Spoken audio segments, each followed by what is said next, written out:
And how you doing? How you living? How you feeling, folks? Back for another episode of the Idiots Baseball Podcast. Now, of course, I'm back, idiot number 0. My name's Zach. As always, glad to be back. And I have a very special guest here with me today. New guy to the Idiot family, Mr. Jay Jackson. How you doing, man? Good. How are you, Zach? Great to be here, man. Happy to be here. Thanks for having me. Of course. Hey, I'm so happy you got to take the time, spend a little bit of time with me, get to chop up some sports and Yeah, for kind of get sure. into your playing career. I'm very Yeah, very excited to get into that. yeah, So, for sure. Excited. I figured the best place to start off would be a little MLB baseball, especially because the playoffs are right around the corner. We have some some wild card teams right in the last 2 weeks of baseball, make it or break it ball. And I feel like, it's a good place to start in the NL. Being a former Brave, you got to experience some pretty good winning baseball. On top of that, it's just it's a beautiful thing. So we'll start I with know. that third wild card spot. We got Mets and Braves, I feel like really duking it out for that last spot here. And as a Met fan, I'm still praying that we're gonna get somewhere, but I don't really know. What are you thinking about how this is gonna all shape out in the next 2 weeks? It's going to be interesting because, I mean, you have the Braves who are expected to be in the playoffs, and then you have the Mets who surprised everybody for the most part, right? But also have a great team, been playing great baseball over the past 2 months or so. But the Braves also have the experience and the winning pedigree of the past couple of years with the team that they have to get to the playoffs and win the division normally. But obviously, you see the Phillies are a little healthy and running through everything this year, which is great to see, but also bad to see at the same time for some people, right? Oh yeah, of course. But I think that overall, I think the Mets have a good chance because don't they play the Braves or host the Braves? Don't they So have a the couple second games to together? last series of the year is going to be See, against the Braves. So there that's you got me a go. little nervous after watching There you that go. 100-win season a few years ago where the Braves were, they were our collapse. Well, it's So, I mean that series right there might not be make or break per se, but if they're playing baseball the way they have been, and the Braves are playing the way they have been, it's going to be a really interesting series. And I would say it just depends on who each team has starting those 3 games. I think it's a 3 game series, 3 or 4 games. If it's yeah, three, it'll be a 3-game series. so it depends on who's starting that 3 game series. It depends on who's lined up to start those three. If you have Freed, Sale, and Morton, that's going to be a tough Yeah. task for any team. You know what I mean? But you have the firepower to combat it. It's just a matter of how that shakes out. I like it. I like that series though. It's gonna be fun. I'm definitely gonna watch that one now. I wasn't planning on watching it first, but I'm definitely gonna watch it now. I think it's definitely for me, I know it's a must-watch series. I'm just praying that, get some Sevy action in there. And I would also like to see Manaya and Peterson's been so hot lately, so that would be a awesome rotation to have go into that. That But would be. just the way it's gonna break out, I'm not sure who's starting yet. Still have some time on that, but the Got a Braves have little put bit. up a pretty phenomenal season with so many injuries. I know Austin Riley went down. I believe Acuna was hurt the whole season. So it's just they've been climbing uphill the whole year. But you're right, they have so much experience. They're such a talented team. It's hard to bet against them. It is. It's crazy. Yeah, like you said, Acuna's been out the whole year. Albies has been out most of the year. You had, I believe, Darno was out for a little period of time. Murphy was out, I believe, for a little bit too. Their core's been out, but like, they have such a good core. Michael Harris was out as well. That's Uh, right. their their core's so good and so intact, and that they can miss a piece or two here or there and still be covered by the other pieces that they managed that AA's managed to sign and put together for a long time, and they all know how to play baseball together. So it's interesting and it's a great thing to see. Like you said, it's hard to root against them, even though I played there and I didn't leave on the best of terms, but it was it's hard to root against them. It's one of my hometown favorite teams too. So No, that makes a lot of sense. I'm sorry you didn't get to leave on the best of terms with them, but it makes me feel a little better as a Mets fan. We could both root against the Braves together. exactly right. So, I'm excited to see how that shakes out. Otherwise, I feel like the rest of the wild card spots here are pretty locked up between, the Padres playing so hot they might even overtake the Dodgers for Ah, that division lead, but uh, unlikely. it's unlikely. I really think it depends on if the Dodgers can stay healthy, what pieces they're getting back, and who they're going to have to put in places. Because the Padres are relatively completely healthy right now, so and they're clicking on all cylinders. So it's going to be interesting to see. But I believe that the Dodgers are in line to win their NL West title once again, which is crazy. It'll be what, the third one in a row in the past 4 years. Yeah, Yeah, it because I was sounds on. about right. Yeah, I was on the only team that they didn't win the NL West the year that they didn't. So that's actually check for me. I love it. But yeah, so I think they're in line too. It just depends. They have such great talent and depth, and they transition guys so well from the minors to the majors and getting the best out of whatever guy they get from free agency. I think that, like you said, the NL West is locked up for the most part for the final three wild card spots anyway. So one team's going to win it, but I think the Dodgers should be in a good place to go ahead and knock that one out of the park. And probably, I mean, they have Shohei too. Yeah. I will Worst comes say they worst, really do worst need comes to worst, they have Shohei. Shohei. Worst comes to worst, they have Shohei. Yeah. Unfortunately, But he's probably going to take the MVP away from Lindor this year, which it would be that cool is to true. finally get a Mets MVP. You know, they've been playing since 62, still don't have a single MVP. Couple runner-ups, but That's getting crazy to close. think about. That's crazy to think about. But yeah, like having Shohei win the MVP and NL is going to be crazy. Just as a full time DH, like I said on my podcast, that I don't think we've played that episode yet, as this will come out, but he might be the first guy, and he will be the first person to win the DH in the National League because there's never been a DH in Yeah. the National League. So it's kind of crazy. He's made history in that facet. If he wins the MVP, and also if he's the first person to ever be 50-50. 50-50 is just an insane stat. Right? So it's crazy to think about. But again, the other two wild card spots should be locked up. So it, we'll go with the NL West is having a pretty good year, right? Yeah, 100%. I mean, that whole division looks phenomenal. Right. But, we'll I feel like we got enough in on the NL side. I feel like we should hit the AL a little bit. Now, the Twins, another former team of yours. I think they're starting to put themselves in a position for that third wild card spot, but you're right. They've been a little cold as of late, and I don't know. I was looking around and I saw Seattle's close, but I don't think Seattle's going to be able to jump the Twins. The Twins do have a 3-game lead, I believe. The Twins are still a fairly decent team. I mean, I'm not sure exactly what Correa looks like right now because I know he had some injury problems this year, but I'm hoping that the Twins, move on to the playoffs. I feel like they're definitely a little bit more talented than Seattle at this point. Yeah, I think it's what the Twins, the Tigers, and Seattle are all in like a 5 game window, right? So Yeah. I believe that the Twins should be able to hold on and go ahead and finish this off, hopefully. But I mean, they're dealing with a lot of injuries. Correa's coming back. We don't know how he's going to play throughout this next couple weeks span, especially with his foot feeling the way it is with the plantar fasciitis. And Buxton just came back as well, and they've played some good ball since they both come back. But at the same time, they're both still not going to be in the lineup every day, and this is a crucial stretch. And I think they have some games against the Tigers maybe too. So that's going to be a big series as well. There's a lot of things on the line for these wild card teams in the third wild card spot in the next couple of weeks coming up, especially with teams going head to head against each other. But I don't know, is Seattle going to make a push? They have the team to make a push. It's just a matter of are they going to, especially with the AL West being as strong as it is as well, with the Astros being over there. Even though the Rangers aren't in it, they play good baseball all the time. They got the Grom back and things of that nature. So it's going to be interesting to see what happens over there as well. Yeah, I have a feeling that just for Seattle, I would like to root for Seattle, but they're just going to have such a hard time with this last stretch of the Right. schedule. They are playing so many great teams. And like you said, even teams like the Texans, or not the Texans, oh, still in the football mindset. Teams like the Rangers, they still play good baseball. Like I know they haven't been winning a lot of games, but they do play a good quality brand of baseball. No, they do. I mean, look at their manager. The manager's always going to make sure they're playing good quality baseball, which is awesome and amazing to see. It's good to see Boch back in the dugout again and winning the World Series first year back. But I mean, they put a great team around him. But he's a great manager too. He got the best out of those guys, and they got hot at the right time and healthy at the right time as well last year. But they're going to play good baseball. They got a lot to prove and get ready for next year and show that a lot of guys are healthy that are coming back. But also, like I said, the Twins and Tigers are going to be huge. That's going to be a huge series right there because I think right now it's a 3 game spread between them, and I think they play a 4 game series, not a 3 game series.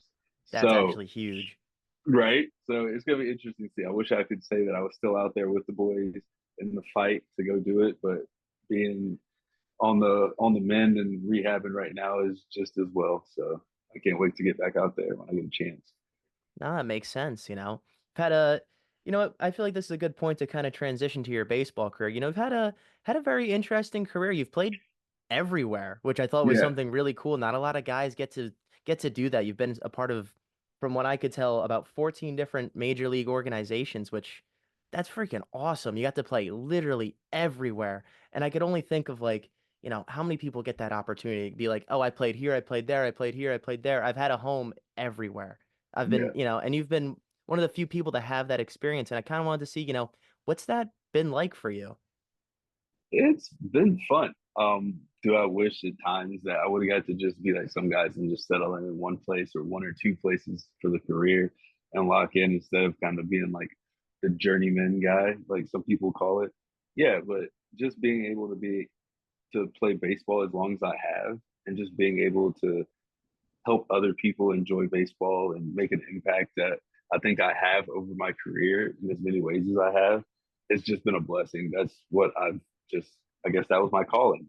I sat back one day and asked the man upstairs, like, if this was going to be the life that he wanted me to lead. And the next day, he showed me that it was I was able to go play and keep a job in another place for winter ball and be able to provide for the family again. So I've been blessed to say the least, so I've just been incredibly blessed and I'm just looking forward to it. No, that's awesome. So, you did talk about how you're rehabbing a little bit. Do you mind Yeah, if I ask you how that process is going for you right now? it's going well. It's going well. I feel good. We're getting there. I should be hopefully back to throwing again in the next couple weeks. Shoulder and the knee are feeling good. I actually had a PRP in my knee, my left knee and my right shoulder. So just taking time. It takes a little more time for things to heal and get better when you get older, right? So I'm just letting it get there and enjoying the journey, enjoying the process once again. And once I'm done, see how I feel. And hopefully there's a team out there that wants to give me another shot. Hell yeah. It was funny. I was talking to my dad about this podcast I was doing with you, and he's like, sounds like a Met. He hasn't been a Met yet. And I'm like, I can't believe it. He looks like the prototypical Met guy that we bring in. I'm like, this is the guy we need right now. So it would be cool to see you play for the Mets. Not saying you should, but that's my little hey, my little bid for you to come over to New York and hang out. I wouldn't mind. I wouldn't mind it at all. Like I said, and that transitions into Stearns being my old GM as well. So and he's got the boys clicking on all cylinders, and they're playing good baseball. I would love to be a part of that organization. Love to come back and play in the NL East, and that's one of the few places I haven't been able to be a part of is a New York organization, just to see how it is and to get to experience the New York, you know, atmosphere for playing for the team instead of playing against. So I would love to do that. We got to sign it, get a petition signed for Stearns to sign me for next year. Hell yeah. I will say, look, us Mets fans, we're a lot more grateful of our players than the Yankee fans. So, if you come over to us, we're more than happy to root for you and have a great time, Through thick and thin, we stay with our boys. So that's the most I important thing there. appreciate it. I appreciate all the love for sure. It's an honor for sure. No, of course. Now, I did want to talk about you had an absolutely phenomenal season in Toronto when you were there. I believe you pitched to like a 2.3, 2.4. I do have the stats up. You had it was like a lights out season. You mind if I ask like what that experience was like, how you were able to just be so dominant that year? I think it was, yeah, It was 2023. it was just I was just blessed to be in the right situations. I can say that the organization and the management, for the pitching coach to the manager, put me in great situations to be successful every time I was out there, and that plus just the confidence level that I had and being able to go out there and just do my job. So it was just I was in the right place at the right time, and it just worked. And it was just finally I felt like I was able to be in a position to like succeed and have the opportunity to succeed and focus on only baseball because of how much stuff was going on outside of baseball at the time as well, with my son being born early. So it was just a year that was just all around just I was blessed. I was so blessed just to get through it and just be able to have the year I did. And I'm just happy that I was able to I was honestly just happy I was able to do it, honestly. No, that makes sense. Believe me, I wish I could play ball. The most I've ever Yeah. done, I played in a summer baseball league with a bunch of random dudes. No, for sure. Like those years were like that year last year was finally like my opportunity to show in the big leagues that I could compete at that same level that I had shown in the minors and in, baseball over in Japan that I could do if I had the opportunity and the innings to do it. So I was glad that I was finally able really to truly like show what I was capable of doing.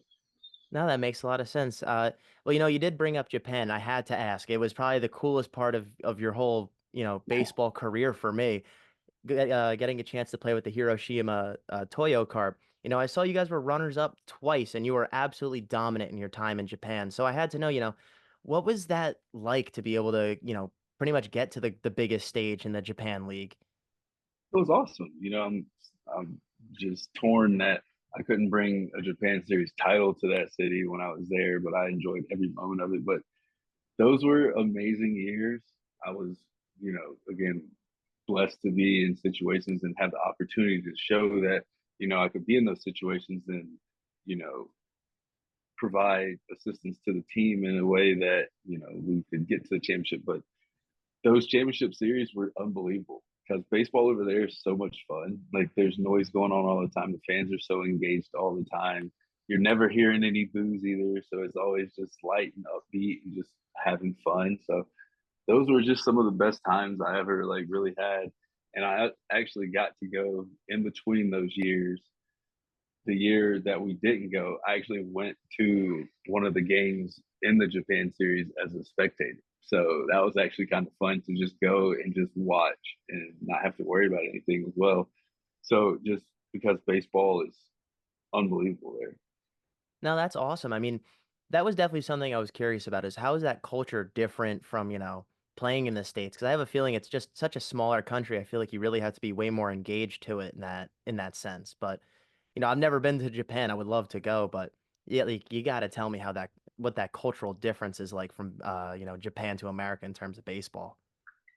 It's not, I mean, for me, like I tell people, because I've played in Japan, I've played in Venezuela, I've played in the Caribbean series, and I've played in Mexico as well. I tell people all the time, like, at the end of the day, baseball is getting 27 outs. It's however you can get 27 outs with your team winning, right? So that's just the main thing. But as far as like cultural differences, there's a lot more small ball, I'd say. It's getting guys over, playing the fundamentals more than you're taking infield, outfield every day. Spring trainings last like 2 months. So things of that nature. But at the end of the day, it's just still getting 27 outs, just trying to be the best you can be and making sure you can get it with no runs scored, hopefully. but No, that at the makes a same lot of time, sense. it's amazing because, like I said, they're more in tune. The fans are to the most part. They're more energetic to like the positive more than you know waiting to see like expecting superhuman things all the time. You know what I mean? They understand. I feel like that those guys are going to play with the fundamentals and move guys over and drop down a nice bunt. You hear guys applaud for nice bunts where you don't hear guys getting applauded for nice bunts anymore over here compared to like what you used to. You know what I mean? So just things of that nature, and then you have everybody has their own song and like chants and stuff like that. So it's just a fun atmosphere all around. That's actually really cool. I miss the bunts in the game. There's the small ball era of baseball. I feel like there is a push to try to bring that back, increasing the base size, trying to just make it a little easier in terms of the new shift rules and everything. So I am glad that we're starting to see the comeback of small ball a little bit here and there. Because I mean, for No, me as a personal fan, like I love seeing small ball instead of just hitting the long ball. no, for sure. I love baseball being what it was back in the day, and love the just absolute like purest form of baseball, which I feel like we're detracting some from by adding certain things, but at the same time, I get what we're trying to do because we're trying to make it more entertaining because people's attention spans are so short nowadays too. So you're trying to make baseball, which is supposed to be a game of leisure and thought and calculation and shifts, not shifts back in the day, but pitchers calculating how to get a hitter out instead of just pure stuffing it in there now with the pitch clock compared to trying to do it the old school way where you're bunting, you're not like having so many pickoff moves and stuff like that, so guys are running as much. So the nuances are cool, but I feel like you're taking some of it away from the purest form of it too, and I get it. I completely get it as a business aspect, but at the same time, I feel like we got to find a median. There's got to be one somewhere.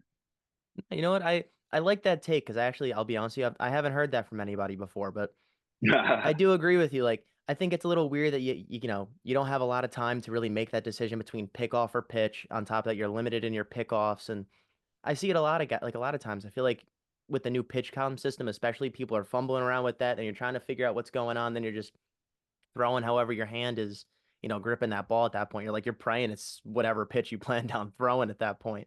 So I agree. It does feel a little rushed compared to the way it used to be. Yeah, because I mean, it used to be. It's almost. I wouldn't say like as extreme as Tom Brady said it with like how like they've dumbed down football for the rookie quarterbacks and stuff. But it's a simple fact, like you're getting told pretty much a scouting report, and you have to pretty much follow it at this point now with the pitch come because you don't have time to really calculate your situation like you used to be able to, where you're like, okay, this guy's getting too far off now. I need to pick over before I throw this pitch. Or okay, this guy's getting too far over, but I know he's slow. He's not going. But now you have to hear the pitch, figure out if you're picking over, if you're not picking over, hit your pitch, and then by then you're barely on the mound at that same point, and you're trying to throw, and it might be not be the pitch you really want in that situation because you just are more cerebral than that and realize like how this guy just took a swing. You know what I mean? And Hmm. so you don't throw or you're not as convicted in the pitch or you don't have the right grip or it just might not be what you really wanted and you still have to throw it because if not you get a ball anyway. And so by that time you throw the wrong pitch, home run, ball in the gap, something happens that you didn't expect and it just gets to be too much for guys. I think pitching and hitting in the art of baseball is meant to be more and deeper than it is right No, I definitely agree. That's a really cool point. I'm glad you brought that up. That's a point I really haven't given too much thought to, in all honesty. So, I of course I did take a lot of time to just go over your whole biography here and just kind of get a better understanding of you. So it did lead me to some questions here, and one of them I had to know is what's the favorite club you got to play for? Like, what was the best club experience you had? now. I would say just because of how they treated me as a person, the support system I had there was probably the Blue Jays so far. Just because I think from a just baseball standpoint, the situations they put me in, but also just the support I had off the field for my son and my family and everything else that was going on during that time. I think they're probably at the top of the list right now. I think the Brewers and the Padres were probably right under there, close to it, just because when I got to the big leagues, how it was not compared to like some of the stuff before. But once you get to the big leagues, the difference between how you get treated in the big leagues and the minor leagues at a certain point, like before they start changing some of the rules for the minors and stuff, it was such drastic differences. So I could say there's been different, like good and bad for all the other organizations that I've been up and down with, but I'd say the Blue Jays are at the top of the list for me just because of the support off the field more than anything, because I just never had the other problems that I had with the Blue Jays anywhere else either. So that was probably my top pick. And that's a long answer for that. No, that makes a lot of sense. I was gonna say you played with so many awesome players throughout your time. I Yeah. wanted to kind of know, is there anyone that specifically stands out to you as being like, that's a that's the best baseball player I got to play with. That's the cool, or even if it's just like that's the coolest guy I got to play with. That's, he was the most fun player I ever got to play with. Like, you ever have any of those guys for you? Not not that much just because like we were all so cool and like I've played with so many that like not just like there's a group of guys that can be like okay like I did so much stuff with so many guys that like we build bonds together. Like I still talk to BJ Upton every now and then, or Melvin Upton Jr. I still talk to him every now and then. I talk to some of the guys from other teams like Corey Knable every now and then. When you see guys that you played with, it just you're just back to normal every time you see them. So it's all you have memories with everybody, but for me, we just all had such a fun time. I think the guys with the Blue Jays were up there, and then the guys with the Giants, I had a great time with too. I think I still keep in contact with Jalen Davis. I still keep in contact with Lamont Wade, Ghazi. I played with Ghazi twice, so that was fun. I played with Belt twice, so I had a lot of fun with some of those guys, and we won a lot of games and experienced a lot of things together with those guys too. Chris Bryant. I played with a lot of great ball players. Yeah, that's what I mean. Like, you've really gotten to play with a lot of just really amazing baseball players, outside of yourself. So it is cool to get to talk to somebody with that experience. It's funny. I have one experience with any MLB player outside of, this awesome podcast. Uh, I used to work at a team, like a Patriot League team up in Jersey, the Sussex County Miners, and it so happened to be during COVID, and they actually brought on Todd Frazier as he was training for the Olympics. So he'd Oh, come in on Fridays the and Todd father. Saturdays. Yeah. And me being a Met fan, I'm all excited. So one day I got to work security for him. I'm like, oh, this is so awesome. I get to stand here like this and be like, yeah, you can get an autograph. I got to just stand here. But that was awesome. And I even got him to do the YMCA with me once during the seventh inning stretch. Oh, So that's that sick. was Yeah, highlight of my baseball career there. I played against Todd, and me and Todd were actually friends through our other friends, which is kind of awesome. So I know Todd a little bit, because he went to Cincinnati, and he went to Cincinnati with a couple guys I played summer league with, and their summer league teammates ended up my summer league teammates ended up being teammates with Josh Harrison, who I was teammates with for a little bit with the Cubs, and so like we all just interconnected. It was crazy how small the world is. It was tight though. I'm glad he had such a great career too. Shout out Todd Frazier on that for sure, and shout out Jay Hay for that too. Though they both had great careers. Oh yeah. No, that's just so cool. It is cool how it's kind of like, it's a brotherhood. You know one guy, you meet another, and it sounds like you're all fast friends. So it's a beautiful thing. It truly is. Yeah, baseball is a game that like is none other for sure in that aspect. I would say. Oh yeah. So, you did spend a good chunk of time in the minors, like pretty much every other ball Way too player. long. Yeah, way too long. So what's I know you said you were a part of the minor league when it was a little bit of a different time. And I kind of just wanted to ask, what was your minor league experience like? Like what just how did that go? It was a grind. That's just what it was. It was a grind. I mean, I played year round for probably 4 or 5 years just so I could make sure I had enough money to get through the summer season. Pretty much, I would play winter ball to get through the summer season because we didn't get paid a lot and you're traveling all the time. Crappy travel. I mean, it's a little better now compared to what it was. Food's definitely better than what it was, but it's just you had to love the game. That's what I remember about the minors is I loved playing baseball. Like that was the best part about it for sure. No, that's awesome. You can't beat that. Now, I feel like I hit most of the points I really wanted to talk to you about. I'm really excited that you got to hop on with me. And I know you were talking about how you have a new book coming out. You want Yeah, to talk about that a little bit? yeah, sure. Yeah. So the goal is book's going to be out right now as of 11/11. It's going to come out. So the name of the book is going to be. I think we've nailed it down to being 9 innings to your best life. And it's just a book about kind of how my mindset's helped me get to the point I have and kind of just a little success I've had and hopefully that people can read this book and kind of have the same mindset and hopefully it changes their lives a little bit to be more positive and happy and re- reach their goals as well and have some of the success that I've had and hopefully even more than I've had and just honestly start to enjoy their life and be more intentional with their life and just smile because I mean my nickname's Smiley J and I like to smile a lot and so hopefully other people smile. And that's kind of what the hope the book does is you smile to your best life to a certain extent. It's going to give you some keys and some tips and some tricks that I've used to help me get to this point and get through the bad times and enjoy the good times as well. And just kind of be my best self and learn to love me and love life and enjoy each moment that I have so far. That sounds awesome. I can't wait to pick up a copy when it comes out on For sure. 11/11. I hope every idiot hears that, 11/11. You got to pick up Jay Jackson's book. 11/11. Oh yeah. Yeah. So no, I appreciate it, man. Thanks for shouting that out. Shout out, like I said, my podcast as well. Thank you for having me on here for sure. I'm glad that I could be an idiot today with you. It's awesome. Hey, that means so much to me, Always glad to have another idiot join the force. For So, sure. you know, this has been Jay Jackson. So glad to have you on. It's really been an amazing experience for me and hopefully for my fans as well. I'm so glad we really got to take the time to do this. And yeah, that's pretty much it. I mean, unless you I have appreciate anything it. else you'd like to say. No, I appreciate it. Thanks for having me again. And all the idiots, go pick up a book for sure. Enjoy it. I hope you guys enjoyed as much as I had the pleasure of writing it and giving my thoughts and perspectives and joy of life and tips and tricks to you guys as well. So go pick up a copy.